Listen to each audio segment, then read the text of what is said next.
In today's world, the face of heart disease is more and more feminine, more and more shocking. That's for other people, it's not for me. But her heart is just as much at risk as his.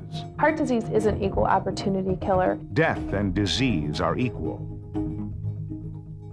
Diagnosis and treatments are not. We got some real problems.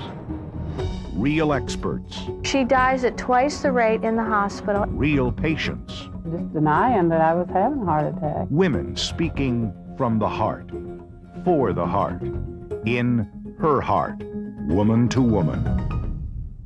Hello, I'm Connie Deacon, and welcome to Her Heart, Woman to Woman. The popular myth that heart disease is just a man's problem is being dispelled by the hard and cold fact. Heart attack is the #1 killer of American women. In fact, heart disease, stroke, and other blood vessel diseases claim nearly twice as many female lives each year as all forms of cancer combined.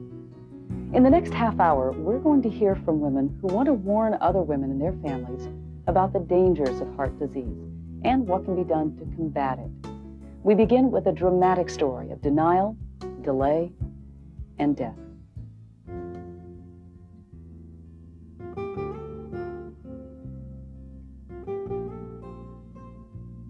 "60-year-old Shelby Smith and her husband Tom have been married 42 years and call themselves inseparable. Neither can imagine life without the other. There's nothing that we don't do together. And to lose either one of us, I don't know what the other one would do. From the tranquility of fishing at the lake to the confusion of putting a new roof on their house, Shelby and Tom are a team. We do everything together. We built the house together, now we're tearing it apart and putting it back together again. But not long ago, Tom faced his worst nightmare. Shelby died. Shelby's tragic story begins ironically as she is at the hospital caring for Tom. Tom has been plagued by heart trouble for years and spent the day undergoing tests. As Shelby leaves her husband for the night, she notices her arm begins to hurt. Arm pain is a well-known symptom of heart attack, but Shelby never dreamed something could be wrong with her heart. Tom is the one with heart trouble, not her. I never even thought about having anything wrong with me. I mean, I wasn't a person that was sick a lot or anything. During the drive home, the pain continues. Women having heart attacks tend to experience less common warning signs. These may include abdominal pain, lots of belching, unexplained sweating, nausea, fatigue, or other flu-like symptoms. That night, as Shelby sleeps, her body is far from at peace. It is, in fact, at war, in an intense fight for survival. Blood flow to Shelby's heart is slowly being cut off. The heart muscle crying out for blood causes a sensation of pain, which Shelby perceives as arm pain. Finally, the supply in one artery completely shuts off, and part of the heart muscle dies. And it's this death of heart muscle due to that blocked artery is what a heart attack is. And she sat there and suffered for the 6 to 8 hours until the heart muscle no longer hurt. And that heart muscle has then died. And dead heart muscle don't hurt. Miraculously, the next morning, Shelby continues to function. Finally, 3 days later, Tom is home from the hospital and insists on taking Shelby to the emergency room. Well, I think I put it off because I was denying that it was a heart attack. You know, not me.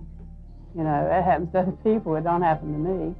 And the fact that she got here late meant a lot of damage was done, and we were dealing with damaged goods. Shelby Smith is critically ill with heart disease. She's been in the hospital 3 days.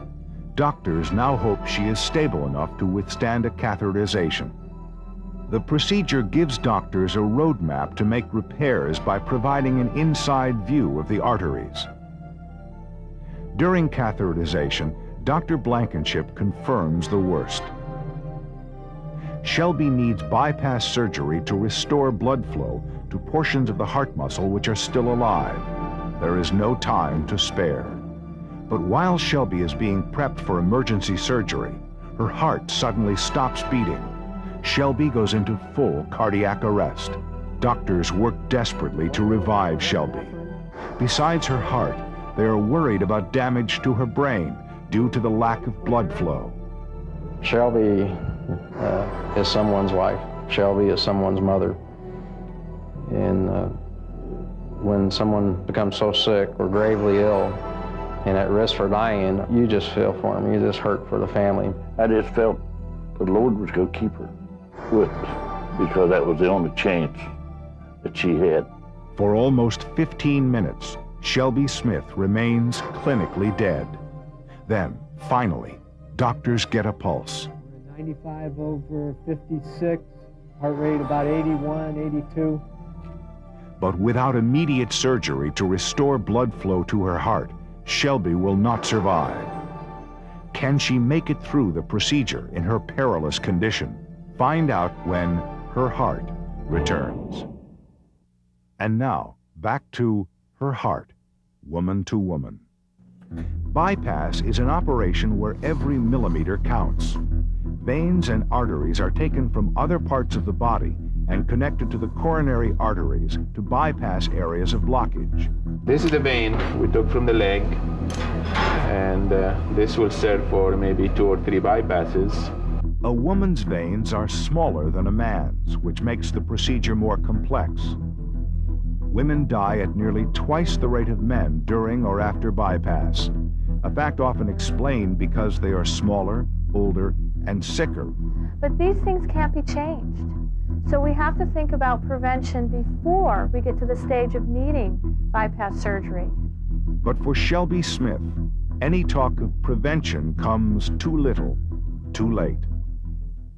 Miraculously, 24 hours after surgery, Shelby is awake and alert. The bypass is a success. Doctors are amazed she did not suffer any neurological damage during her 15 minutes of death.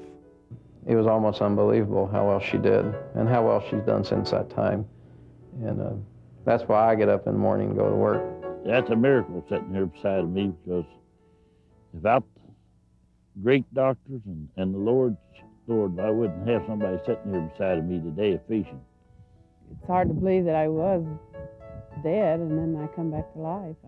It really don't seem real. What is real to Shelby Smith is the importance of paying attention to risk factors and early warning signs of heart disease. Shelby wishes she had not delayed getting help, but she is thankful she got a second chance. I've been on a honeymoon ever since.